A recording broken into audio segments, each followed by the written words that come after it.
which are just focused around mining bitcoins and then reselling. Digitization of traditional banking.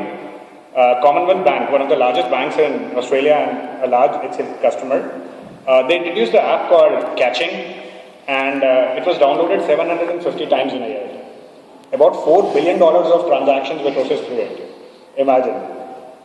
And it's the most frugal way to do it. In fact, banks don't want you to go to the bank now. This whole network expansion, getting ATMs.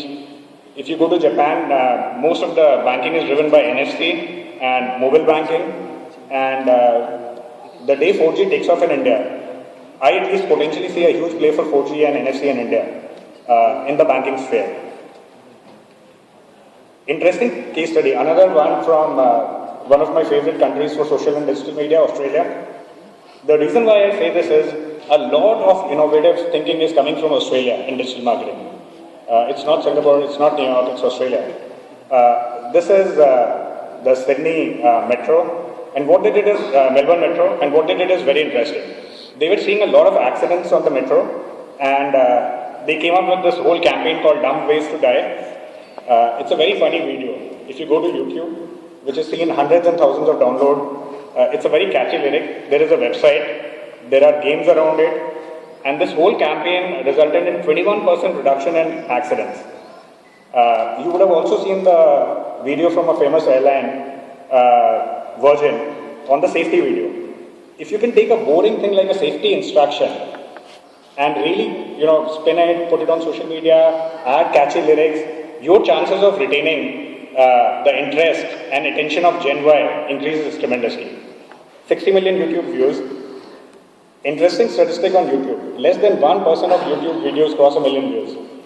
So 16 million views is interesting. 4 million shares, 15 million game players. So they are not the Electronic Arts of the world, they are not the Zynga of the world, but 15 million game players, huge. This was the #1 app in 18 countries for some time. And earned media coverage was 60 million. Now, isn't that something which all of us would want as brand marketers?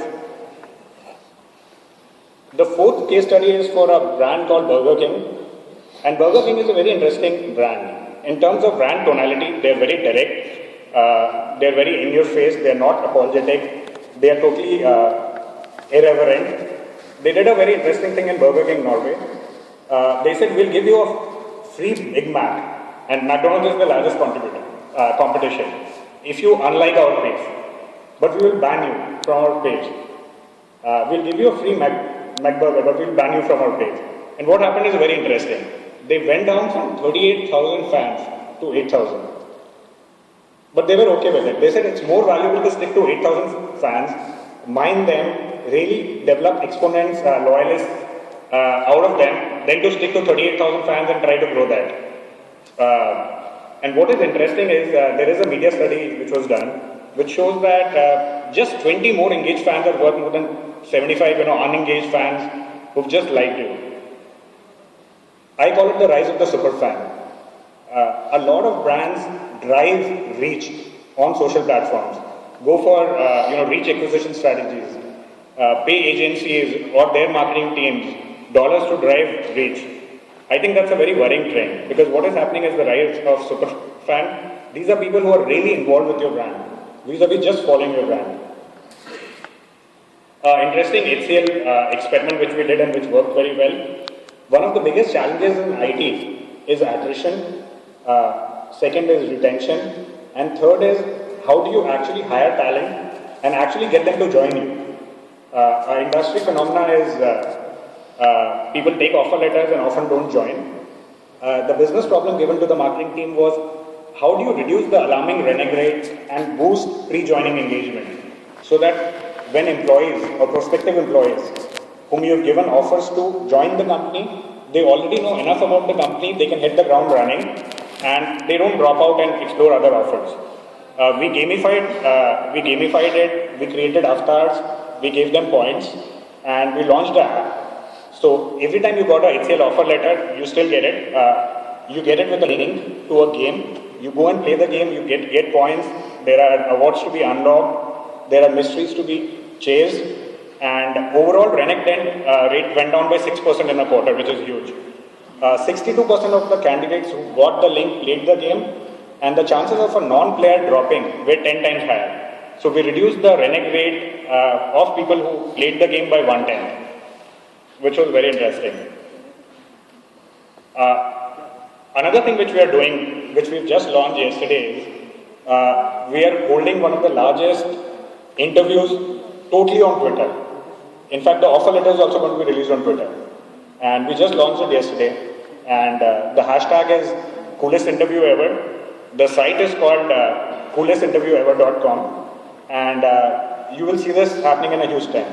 So how do you take social media and actually use it as a force multiplier on strategic business functions like hiring, retention, finance, supply chain?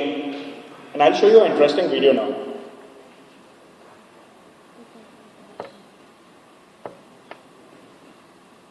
So this video was crowdsourced and... Good morning, sir. It is a pleasure to be here, and even greater pleasure to meet you. I feel that I would be a great fit in your organisation.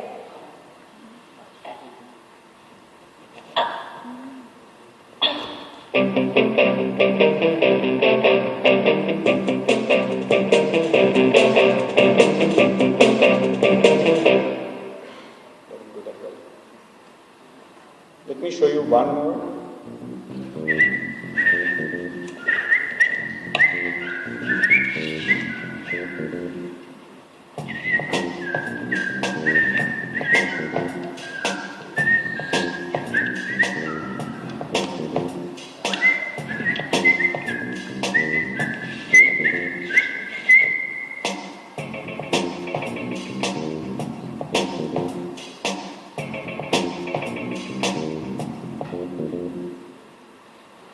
Thank you. Good morning, sir.